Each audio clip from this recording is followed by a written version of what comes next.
Queremos aqui essa destruição de emprego que está acontecendo em nome do vírus, que tem que ser combatido, sim. A vida é importante, sim. Mas o Brasil quebrado, pessoal, a gente vai ficar numa situação igual a da Venezuela. E eu tenho que ter coragem de falar isso.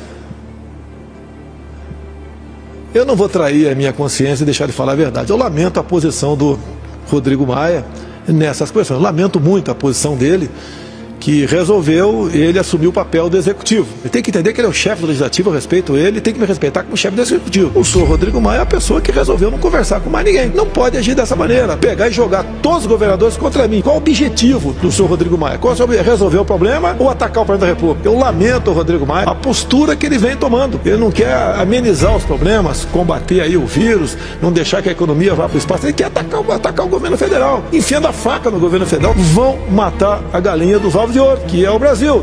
Parece que a intenção é me tirar do governo. O ministro Paulo Guedes não tem contato mais com o Rodrigo Maia. Ele é o dono da pauta. Parece que a intenção é outra por parte do senhor Rodrigo Maia, tá? Que ele está conduzindo o Brasil para o caos. Nós não temos como pagar uma dívida monstruosa que está aí, não temos recurso. Qual a intenção? É esculhambar a economia para enfraquecer o governo, para que eles possam voltar em 22? Não é uma luta aqui agora de você contra o Brasil, né? E nem você contra mim. É uma luta nossa a favor do Brasil. Essas medidas são escandalosas, sendo aprovadas, e essa forma de votação agora, ele sabe que está errado a posição dele, essa forma que ele está conduzindo as votações. O Brasil, deixa bem claro, tá certo, não merece o que o senhor Rodrigo Maia está fazendo com o Brasil. O Brasil não merece a atuação dele dentro da Câmara. Não é o parlamento brasileiro, é a atuação dele. E desculpa, Rodrigo Maia, péssima sua atuação. Quando você fala em diálogo, a gente sabe qual é o teu diálogo. Então, esse tipo de diálogo não vai ter comigo. E não estou rompendo com o parlamento, não. Muito pelo contrário. É a verdade que tem que ser dita. Está aprofundando a crise. A continuar dessa maneira, o Brasil vai embora. Nós vamos transformar numa Venezuela aqui, um país rico com gente pobre. É isso que está pintando aparecer pela frente. Aí que eu apelo ao Rodrigo Maia, tá certo? Isso que o senhor está fazendo, Rodrigo Maia, não se faz com o nosso Brasil. Lamento, mas não se faz com o Brasil. É falta de patriotismo, é falta de um coração verde e amarelo, é falta de humanismo com esse país maravilhoso chamado Brasil, que estava dando certo. E dá pra gente superar essa questão agora. Essa forma de travar, quase que conspirar por aí contra o governo federal, lamento, mas não é essa maneira de se fazer política no Brasil.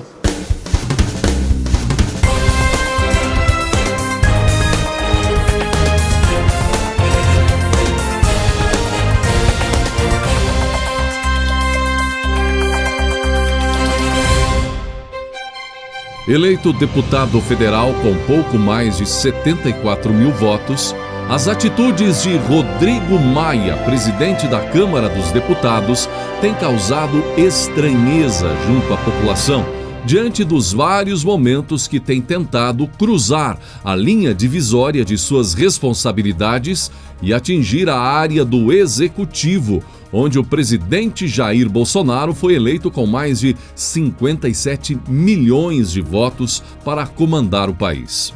O ruído aumentou quando o presidente Jair Bolsonaro desabafou através de entrevista à emissora CNN e expôs a situação envolvendo o presidente da Câmara e a suspeita de que, inclusive, tanto Maia quanto Alcolumbre estariam articulando para permanecerem na presidência da Câmara e do Senado, contrariando até a Constituição, que proíbe que presidentes da Câmara e do Senado sejam reconduzidos ao posto na mesma legislatura. Para alterar esse quadro, o Congresso precisaria aprovar uma proposta de emenda à Constituição e ainda alterar o regimento das duas casas. Ocorre que, inclusive argumentos ou utilizando argumentos da crise do corona, o Congresso poderia adotar uma fórmula e permitir a reeleição de Maia e Alcolumbre. Já há um bom tempo, os brasileiros olham com desconfiança para o atual presidente da Câmara dos Deputados, sobretudo pelo seu retrospecto. Ele já foi protagonista de várias notícias de ligações com corrupção e lavagem de dinheiro, como a publicada pelo G1 em 9 de fevereiro de 2017 e que em parte diz o seguinte: o presidente da Câmara, Rodrigo Maia, foi acusado de corrupção e lavagem de dinheiro pela Polícia Federal. Um relatório enviado ao Supremo Tribunal Federal concluiu que Rodrigo Maia beneficiou a construtora OES em troca de dinheiro para a campanha. Com a conclusão do inquérito pela Polícia Federal, o Ministério Público vai analisar os documentos e decidir se oferece denúncia contra Rodrigo Maia por corrupção e lavagem de dinheiro. Para a Polícia Federal, não restam dúvidas da atuação clara, constante e direta de Rodrigo Maia na defesa dos interesses da empreiteira OAS no Congresso Nacional. A contrapartida, segundo a Polícia Federal, veio na forma de doações para a campanha ao Senado de César Maia, pai do deputado, em 2014. O dinheiro foi pedido pelo deputado Rodrigo Maia, inclusive por meio de mensagens. Em uma delas, enviada no dia 17 de setembro de 2014, Rodrigo Maia pergunta: a doação de 250 vai entrar? No dia seguinte, a OAS faz 2 doações que somam R$250 mil para a campanha de César Maia. Junto com outras 2 doações anteriores, o valor total repassado para a campanha de César Maia foi de R$1 milhão. Na conclusão do inquérito, a polícia diz que encontrou fortes elementos da prática de corrupção passiva e lavagem de dinheiro, o suficiente para abrir um processo contra Rodrigo Maia.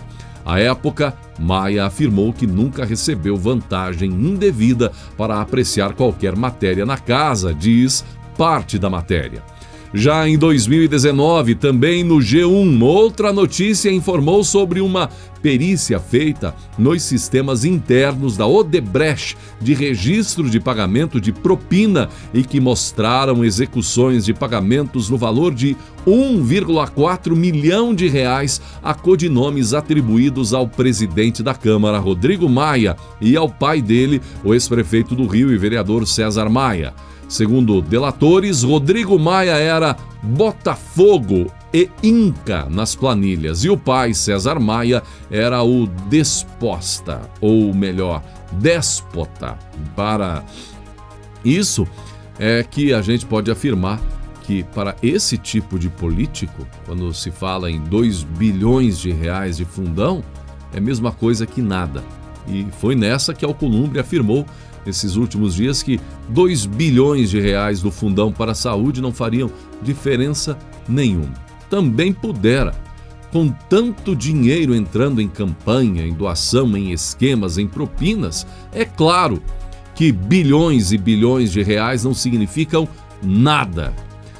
Polêmicas mais antigas à parte, depois de sucessivos ataques de Rodrigo Maia contra o governo e o próprio presidente, Bolsonaro desabafou durante a entrevista à emissora CNN nesta quinta-feira. Segundo ele, Maia está conduzindo o país ao caos e está enfiando a faca no governo federal.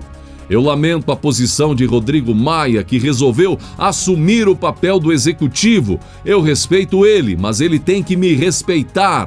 Lamento a postura que ele vem tomando. O presidente alertou ainda que, com a postura de Maia nas articulações como a do plano Mansueta, o Brasil pode virar uma Venezuela e pode quebrar. Bolsonaro alertou que Maia e o tipo de diálogo que Maia quer não terá com ele, com Bolsonaro. Neste ano, o rombo do governo federal era de 124 bilhões de reais. Esse número vai aumentar, porque o governo está gastando recurso, evidentemente, num momento importante de uma crise. Mas como é que fica? Até quando o governo vai destinar recurso para os estados? Olha, tem um projeto votado na Câmara, aprovado, está no Senado, fazendo com que, obrigando, que o Poder Executivo compense as perdas do ICMS e ISS. São um número bastante grande, não temos ao certo aqui, mas ultrapassa a casa dos 100 bilhões de reais. A gente pergunta até quando. Tá? E vamos supor que o Paulo Guedes queria uma contrapartida nessas questões aqui. A Câmara não aceitou a contrapartida. Estamos agora tentando negociar com o Senado, com o Davi Alcolumbre, que é o dono da pauta no Senado. Nós queremos uma conta de chegada. Tá? Todos têm que se sacrificar e ter responsabilidade nessa questão. Não pode apenas o parlamento, que tem autoridade, tem independência, mandar conta para a gente pagar. Então, cada governador tem o seu plano, fecha mais ou menos todo o comércio, deixa de arrecadar e simplesmente pode mandar conta, não é para mim, é para o contribuinte pagar, levando-se em conta tudo que já foi gasto agora, a conta no final será na casa de R$1 trilhão. Aí onde eu apelo para o parlamento brasileiro, para governadores, para prefeitos, porque o Brasil vai quebrar na situação como está. Nós já temos uma dívida interna na casa dos R$4 trilhões. Vamos passar para 5 trilhões. Se a nossa economia desajustar, tiver que porventura voltar a crescer, a nossa dívida vai crescer de forma tal que vai ficar impagável. O Brasil vai entrar numa insolvência, né? E dá tempo de salvar o Brasil ainda. Então a gente pede para todo mundo, da forma como está sendo proposta, sem qualquer contrapartida, não está sendo bem conduzido. Então apelo agora que está no Senado Federal que faça os devidos acertos na proposta que eu quero sancionar. E os governadores, por sua vez, repensem a questão desse confinamento, desse fecha tudo. Não dá para continuar assim porque a economia vai embora. E a economia indo embora, vão embora os empregos, tá certo? O pessoal ficando desempregado, aumenta a violência, aumenta a fome, problemas sociais podemos ter gravíssimos, podemos chegar num ponto tal que você não recupera mais a economia. E isso é bem claro. Estamos preocupados com as vidas? Sim, estamos. Mas o desemprego vai matar muito, mas muito mais do que poderá matar agora a questão do vírus. O governo da Câmara, Rodrigo Maia, ele queria impor uma contribuição de todos os servidores do Brasil na casa de 25%. Quem ganhasse aí R$2.000 ia deixar de ganhar R$500. O Paulo Guedes, que buscou um meio termo nisso aí, propôs não ter reajuste até 31 de dezembro do ano que vem. A proposta do Paulo Guedes é menos agressiva do que o do Rodrigo Maia. Quem paga aluguel, condomínio, paga a escola para o filho, não teria como, no meu entender, se ajustar. Então isso não era justo. Então, contra a proposta do Rodrigo Maia, o Paulo Guedes aventou essa possibilidade. E não foi acolhida pela Câmara. Agora, a conta está toda em cima do Poder Executivo Central, que somos nós. Nós não aguentamos isso. Se eu pudesse, eu daria R$1 trilhão para cada estado. Mas não somos uma economia dos Estados Unidos, tá certo? E não podemos fazer isso aí. Então, o que a gente pede aos deputados e senadores, vamos atender os governadores, mas tem que ter uma contrapartida, senão vocês vão matar a galinha dos ovos de ouro, que é o Executivo Federal. Vai todo mundo perder com isso. Então, o apelo que eu faço ao Senado Federal, Davi Alcolumbre, aos senadores, que prestem muita atenção nesse projeto aprovado pela Câmara. Isso é uma proposta discutida de forma muito assodada, votado à distância. Foram, se não me engano, 70 votos contrários apenas à proposta, né? Porque dessa forma o Brasil perde, todos nós vamos perder, o Brasil vai ficar insolvente, o Brasil vai quebrar. Será que nós queremos o caos no Brasil? Queremos aqui essa destruição de emprego que está acontecendo em nome do vírus, que tem que ser combatido? Sim. A vida é importante? Sim. Mas o Brasil quebrado, pessoal, a gente vai ficar numa situação igual a da Venezuela. E eu tenho que ter coragem de falar isso. Eu não estou pensando em popularidade. Eu vejo... Eu não vou trair a minha consciência e deixar de falar a verdade. Eu lamento a posição do Rodrigo Maia nessas questões. Lamento muito a posição dele, que resolveu ele assumir o papel do executivo. Ataques bastante contundentes à nossa posição. Ele tem que entender que ele é o chefe do Legislativo, eu respeito ele tem que me respeitar como chefe do Executivo. Então, lamentável, não o Congresso ou a Câmara dos Deputados. O senhor Rodrigo Maia é a pessoa que resolveu não conversar com mais ninguém. E é uma questão de números. Números, ele, apesar de não ser economista, né, ele tem um bom entendimento, até pela educação que o pai dele, que foi economista, tem. Não pode agir dessa maneira. Pegar e jogar todos os governadores contra mim, fazendo uma pressão agora para que o Senado aprove essa proposta que tem, sem contrapartida. A gente não sabe até quanto pode chegar essa despesa, vai ultrapassar a R$100 bilhões. A gente não aguenta isso. Qual o objetivo do senhor Rodrigo Maia? Qual é resolver o problema ou atacar o presidente da República? Eu lamento o Rodrigo Maia, que já conversei várias vezes com ele, a postura que ele vem tomando. Ele não quer, no meu entender, porque parece ser que ele vai reagir depois, né?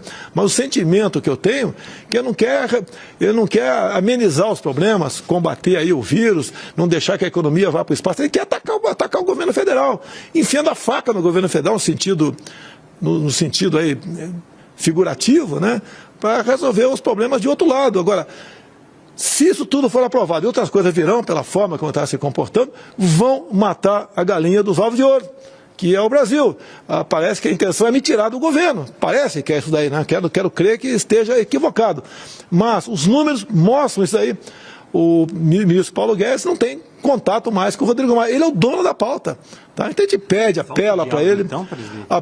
Da parte dele, da minha parte, não. Parece que a intenção é outra por parte do senhor Rodrigo Maia, tá? Que ele está conduzindo o Brasil para o caos.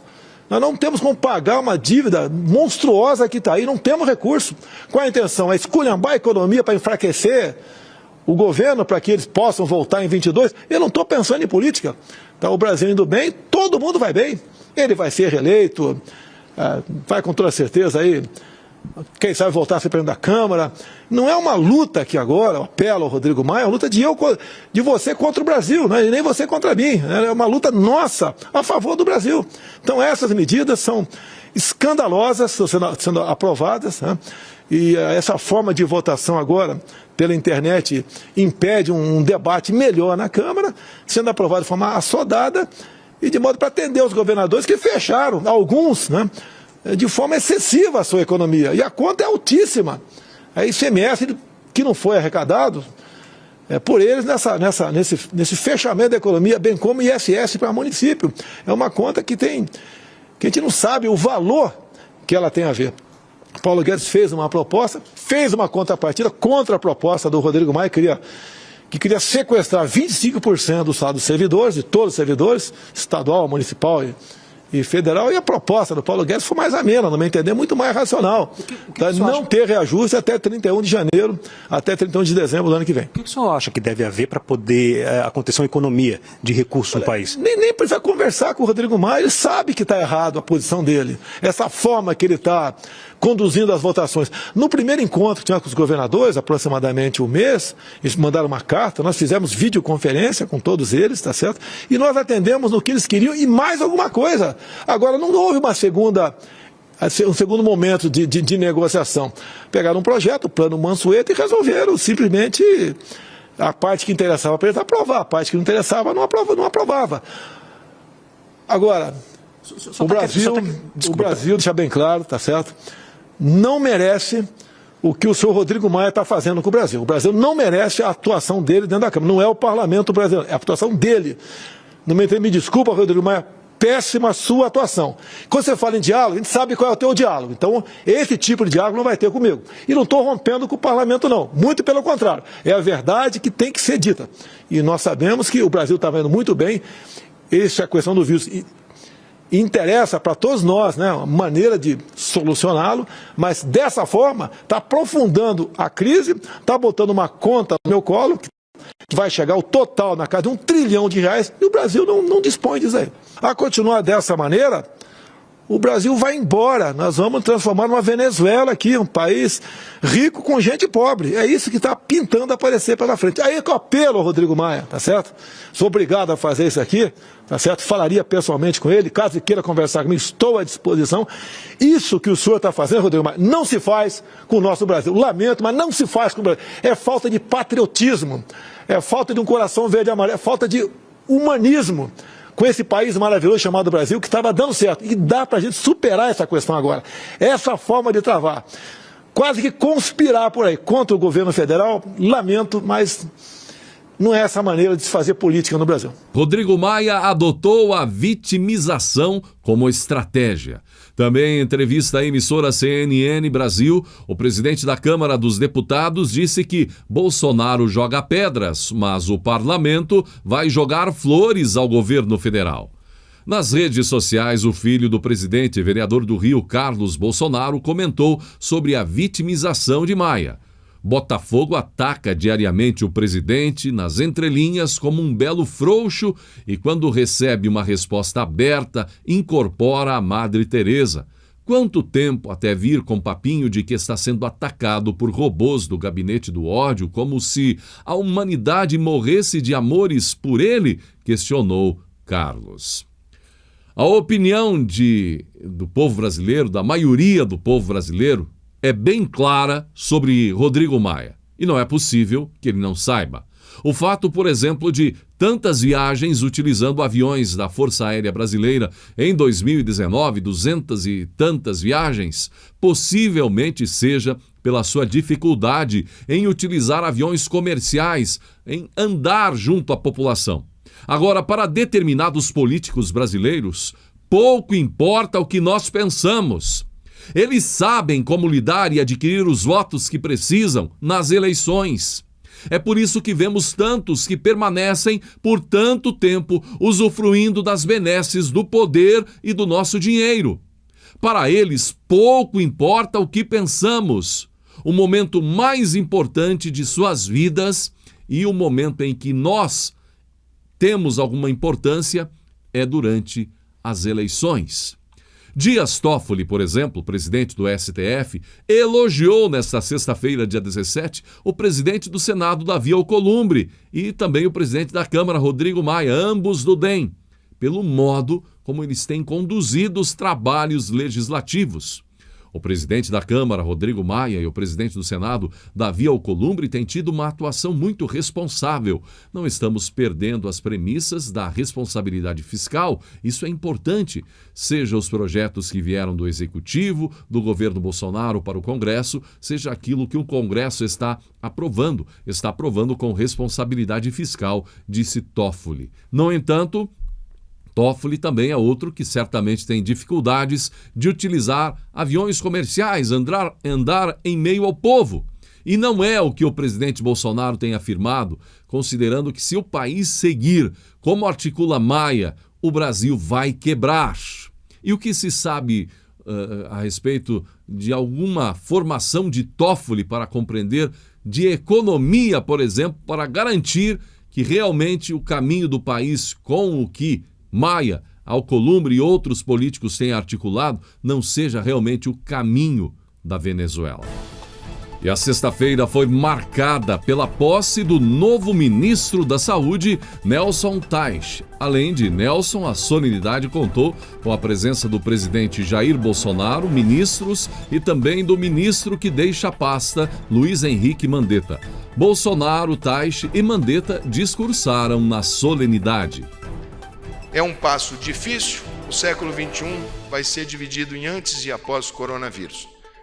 Todas as economias vão sofrer, a nossa vai sofrer, e muito nos preocupa a segunda onda, o pós-Covid. A economia será o grande desafio, ministro Guedes, mas tenho muita confiança na vossa condução, nas inúmeras ferramentas de gestão que temos para fazer esse enfrentamento. Muito obrigado, presidente, pelo tempo que pude servir ao governo. Uma honra para mim trabalhar durante esse período com essa equipe, sob sua liderança, sob sua coordenação e, humildemente, como cidadão, me coloco à disposição sempre que for chamado, sempre que for convidado para qualquer tipo de serviço que eu possa fazer. Hoje, eu quero agradecer, além de todos os ministros, a minha esposa que está aqui, Terezinha Alves Mandetta, médica, companheira, e em nome da minha família, dos meus filhos, do meu pai e da minha mãe, a gente trabalha muito forte na educação dos filhos por valores. E eu gostaria muito de deixar muito claro que, do ponto de vista nosso, de educação familiar, nós sabemos muito bem que fizemos um trabalho que deveríamos ser feito e continuamos à disposição do país, com a mesma vontade de que esse país possa ter dias melhores. Muito obrigado, presidente, muito obrigado a toda a equipe. Um agradecimento especial à dona Michele Bolsonaro pelo trabalho inspirador em relação às doenças raras. Vai aqui também para todos vocês um testemunho de tentativa desse país de dar um pouco de carinho, um pouco de dignidade para essas crianças, para esses pacientinhos, tanto da epidermólise bolhosa, que ganhou nossa primeira redação, como das crianças com atrofia medular espinhal, que trabalham hoje, que temos hoje, pelo menos um passo inicial na busca de um melhor equilíbrio do sistema. Muito obrigado, em nome de todas essas crianças, a senhora, dona Michele Bolsonaro. E muito obrigado a todos os ministros e um agradecimento especial ao senhor presidente da República, Jair Bolsonaro. Obrigado.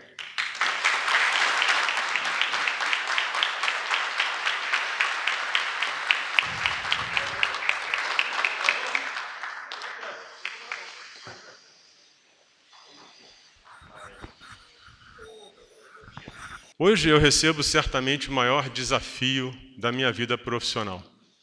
Isso é inegável, né? Ter oportunidade de compor o governo federal num momento tão difícil como esse para a sociedade, para o mundo, e ter a oportunidade de ajudar as pessoas desse país, isso é uma oportunidade única.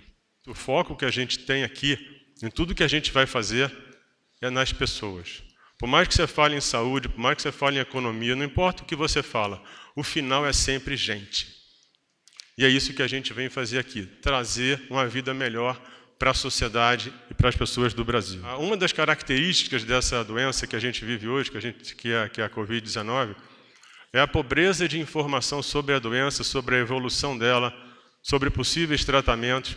E isso aí leva a um nível de ansiedade e medo que é enorme. Então a gente vive não só um problema clínico, que é de cuidar da doença, mas é de administrar todo o comportamento de uma sociedade que hoje está com muito medo. E a gente vai ter que trabalhar isso também, trazendo confiança de que a gente vai levar para as pessoas, através da informação, do conhecimento, do planejamento, o começo da construção de uma solução. É óbvio que a gente espera que isso venha muito mais rápido, se sair um medicamento. Vacina demora um pouco mais, mas isso é uma opção. E uma das coisas que vai nortear a gente é essa parte da informação, capturar isso cada vez melhor, mais detalhado. Uma das coisas que é importante fazer nesse momento é juntar o que a gente tem de informação na saúde, em outros lugares, em outros ministérios, e trabalhar isso de uma forma para a gente tentar ampliar esse volume de informação, trabalhar o detalhamento dele, olhar o que está faltando e desenhar um programa para que cada dia mais a gente entenda o que está acontecendo. Porque quando você sabe o número, quando você sabe o que acontece, as soluções vêm quase que naturalmente. O problema do desconhecimento é porque as suas decisões elas são muito mais uma coisa que você acha, você imagina, do que você realmente tem uma visão clara do que vai acontecer na frente, né? A gente não pode esquecer que as pessoas mais frágeis, as pessoas mais pobres, possivelmente vão ser aquelas que mais vão sofrer. Isso é natural em qualquer situação de crise, de doença, e a gente a atenção para essas pessoas vai ser total, né? Você tem que analisar todo dia o que está acontecendo, ver o que aconteceu até ontem, fazer um diagnóstico, fazer um planejamento e executar. A grande dificuldade realmente é você tirar as coisas do papel e das ideias e fazer com que aquilo aconteça na prática. É quando você realmente muda a história, quando você realmente ajuda as pessoas. Sempre falei que o nosso ministério é um time, né? E um time, de vez em quando, alguns jogadores são substituídos. Por vezes, por cansaço. Por vezes, naquele jogo, ou a partir daquele momento, a gente precise modificar o placar. Não há demérito para ninguém nesse momento. E todos torcem pelo time chamado Brasil. O Mandetta assumiu esse time conosco em janeiro do ano passado. Tenho certeza que ele fez o que ele achava que tinha que ser feito. Que eu dei liberdade aos ministros para buscar o melhor para o Brasil por meio do seu ministério. Eu tenho certeza que ele sai com a consciência tranquila. Agora podemos perguntar, né? Por que substituir? A visão minha é um pouco diferente do ministro que está focado no seu ministério. A minha visão tem que ser mais ampla. Os riscos maiores, logicamente, são sobre minha responsabilidade.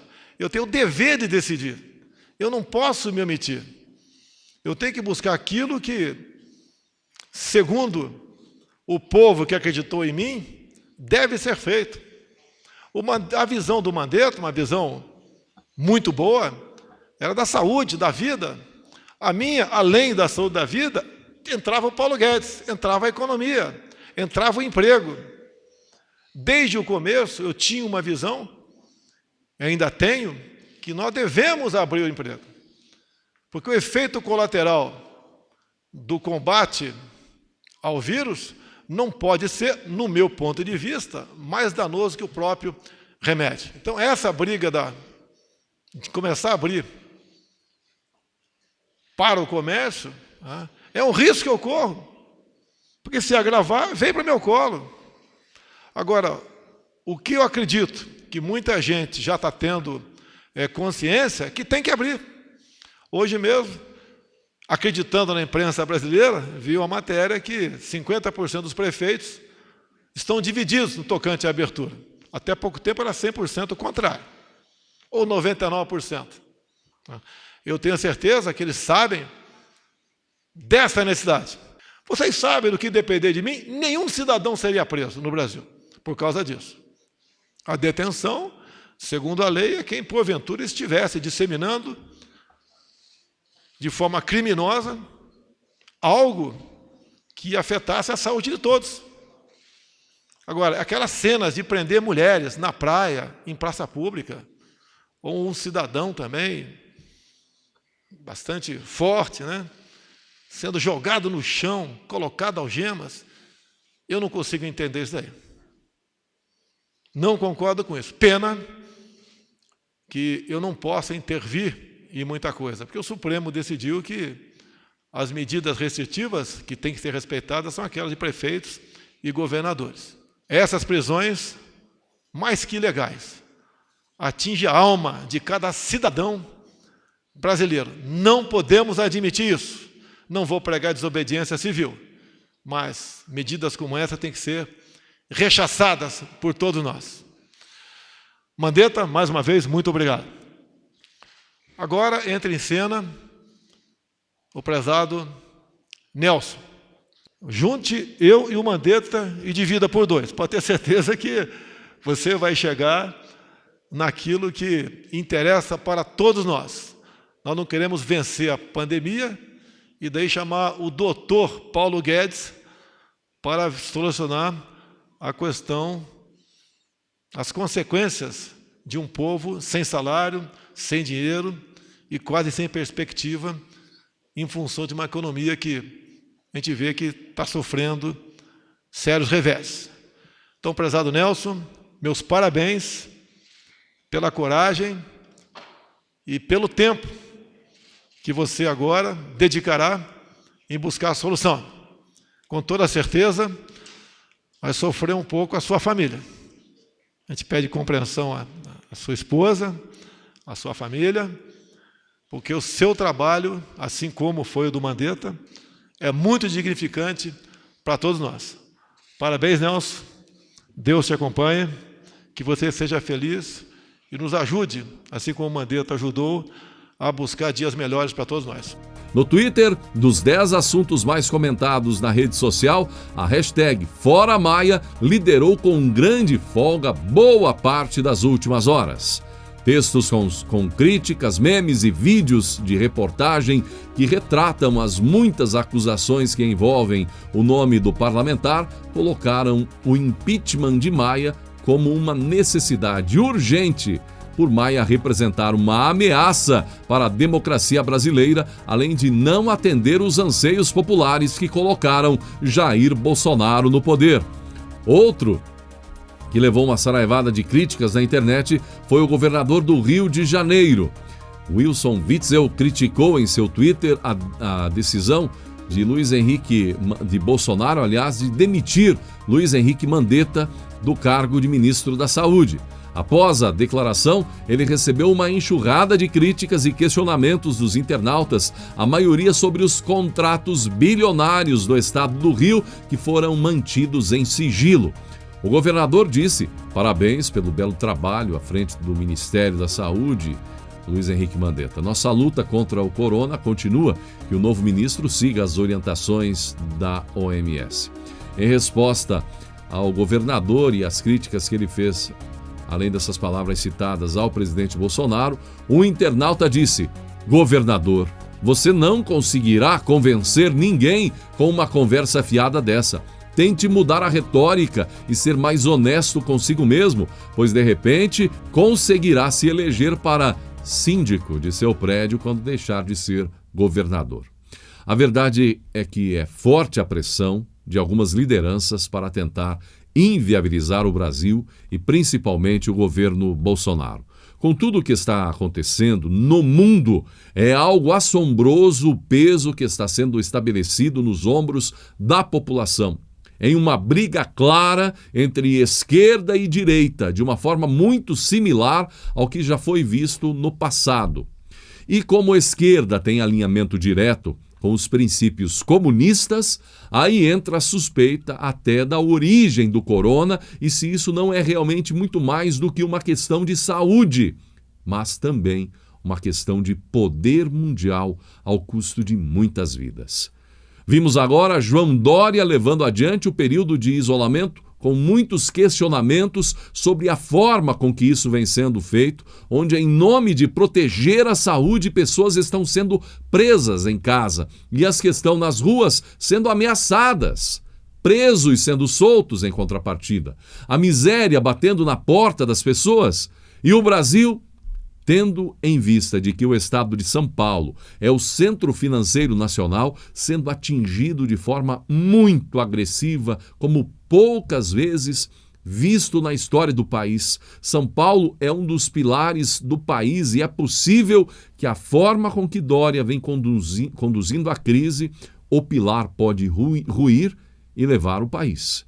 Não estão sendo levados em conta aumento da depressão, problema com ansiedade, problemas cardíacos, problemas familiares, crimes e tantos outros efeitos colaterais do extremismo, que é considerado um embate direto contra o presidente, ou seja, uma estratégia política às custas do povo.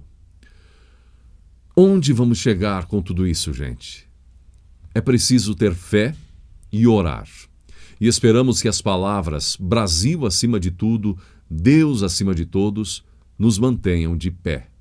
Enquanto muitos querem ver o país quebrado e o caos estabelecido para tentar retomar o poder que emana do povo, há milhões de brasileiros em todos os cantos do país segurando o Brasil em pé. Portanto, não devemos desanimar. E coisas que acontecem. Fátima Bernardes, em uma live, chamou o namorado Túlio Gadelha pelo nome do ex-marido, William Bonner. A gente está aqui jantando, todo mundo. Túlio, Vinícius, Laura, Beatriz, corrigiu a jornalista, citando também os trigêmeos que nasceram do matrimônio entre ela e o editor-chefe do Jornal Nacional. O casamento entre William Bonner e Fátima Bernardes durou 26 anos. E o engenheiro agrônomo Chico Graziano publicou um artigo muito interessante para tranquilizar a população brasileira. Ele escreveu o seguinte: nessa inundação de notícia ruim, duas boas notícias chegam da agricultura brasileira. A primeira, a Conab confirmou que o país colherá a maior safra de sua história, 251,8 milhões de toneladas de grãos. A segunda, as exportações agrícolas em março de 2020 cresceram 13,3% comparadas com março de 2019. É incrível! O Brasil ultrapassará os Estados Unidos na produção de soja, com estimados 122 milhões de toneladas. No milho será superada a barreira dos 100 milhões de toneladas. Ambos os feitos eram inimagináveis até há pouco tempo. Quem mais cresceu, porém, foi a produção de amendoim, 25%. Os principais alimentos básicos também subiram: trigo, 5,4%, feijão, 3,3% e arroz, 1,2%, assegurando o abastecimento interno. Caminha-se para a frente no campo. Alimento garantido no prato é a maior virtude da agropecuária brasileira. Além dos cereais, os brasileiros são abastecidos com carnes, bovina, suína e aves, ovos, leite, frutas, hortaliças, óleos, peixes. Nesses ramos predominam gêneros brasileiros. Nas incertezas da crise, temos a segurança alimentar. O mundo está comprando cada vez mais gêneros alimentícios do Brasil, mesmo enfrentando a pandemia do coronavírus, ou talvez por isso mesmo, verifica-se aumento da demanda externa e interesse em novos acordos comerciais. Somente neste mês de março de 2020, 8 países fecharam entendimentos para acesso aos produtos brasileiros. Destacam-se Egito. Egito certificou mais 27 frigoríficos de abate de frangos e miúdos de bovinos. China liberou 8 plantas de processamento de peixes, tilápia.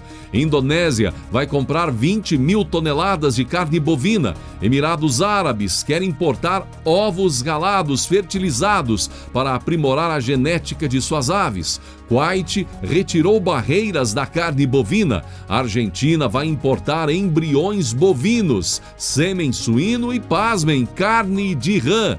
Prestem atenção nesse número. Em março de 2020, o agronegócio respondeu por 48,3% das exportações brasileiras. Na média do primeiro trimestre deste ano, a fatia do agro corresponde a 43,2% das vendas totais ao exterior. Conclusão: vem da roça os dólares que pagam as importações do país. E agora para a sua reflexão. Um leão encontrou um grupo de gatos conversando. Vou devorá-los, pensou, mas começou a sentir-se estranhamente calmo, como se algo viesse do alto e acalmasse seu instinto. E resolveu sentar-se com eles para prestar atenção no que diziam. Se fazendo de gato, ele ouviu. Meu bom Deus, disse um dos gatos, sem notar a presença do leão. Oramos a tarde inteira, pedimos que chovessem ratos do céu. E até agora nada aconteceu, disse outro. Será que o Senhor não existe? Não nos ouve? O céu permaneceu mudo e os gatos perderam a fé. E o leão levantou-se e seguiu seu caminho pensando: veja como são as coisas. Eu ia matar estes animais, mas Deus me impediu. Mesmo assim, eles pararam de acreditar nas graças divinas. Estavam tão preocupados com o que estavam pedindo, com o que estava faltando, que nem repararam na proteção que receberam. Olhe para o alto, mas olhe com fé. Olhe para o céu, para as estrelas. Respire fundo. Tudo vai ficar bem. Gratidão pela sua atenção e que Deus abençoe a você, sua família e o nosso Brasil.